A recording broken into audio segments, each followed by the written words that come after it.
শিক্ষক নিয়োগ দুর্নীতিতে দলের নেতারা টাকা নিয়ে মুখ খুলছে না। গোপন যোগাযোগ রেখেছেন শুভেন্দু অধিকারীর সাথে। জনগণের কাছে ক্ষমা চেয়ে প্রকাশ্যে কান ধরে উঠবোস করলেন তৃণমূল কাউন্সিলর। কান ধরে ক্ষমা চাওয়ার পর ফেরে প্রকাশ্যে তৃণমূল নেতার কান ধরে উঠবোসের ভিডিও। তমলুকের ঘটনায় শোরগোল। পুরো দুর্নীতি নিয়ে মুখ খুলে বিপাকে পড়েছিলেন তমলুক পৌরসভার 10 নম্বর ওয়ার্ডের তৃণমূল কাউন্সিলর পার্থসারথী মাইতি। শেষমেশ কান ধরে ক্ষমা চেয়ে সোশ্যাল মিডিয়ায় পোস্ট করেন ওই তৃণমূল নেতা। এবার শুধু কান ধরে ক্ষমা চাওয়া নয়, রীতিমতো কান ধরে উঠবোস করতে দেখা গেল ওই তৃণমূল নেতাকে। তমলুক পৌরসভার 10 নম্বর ওয়ার্ডের তৃণমূল কাউন্সিলর পার্থসারথী মাইতি রাজ্যের যুব সহ সভাপতি ও বটে।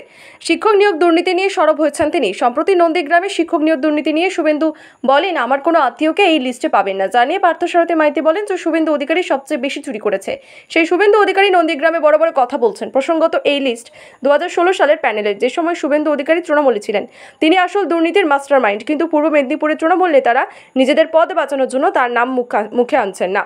যখন এই নিয়ে পূর্ব মেদিনীপুরের কোনো তৃণমূল নেতৃত্ব মুখ খুলছেন না, সেই জন্য সমস্ত তৃণমূল নেতৃত্বের হয়ে জনসাধারণের কাছে কান ধরে ক্ষমা স্বীকার করছি। কোনো তৃণমূল নেতৃত্ব মুখ খুললেই হয়তো তার পদ চলে যাবে, সেই বয়ে তৃণমূল নেতৃত্ব মুখ খুলতে নারাজ।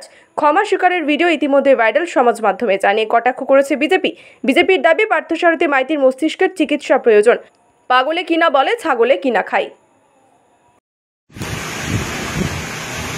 আমরা যে কানে ধরে উদ্বোস করলাম, আমাদের পূর্ব মেদিনীপুর জেলার যে সকল নেতৃত্ব টাকা নেওয়ার পরও মুখ খুলছে না এবং শুভেন্দুবাবু যে বড় বড় ভাষণ দিচ্ছে, তার একমাত্র কারণ আমাদের কিছু নেতৃত্ব তারা মুখ না খোলা।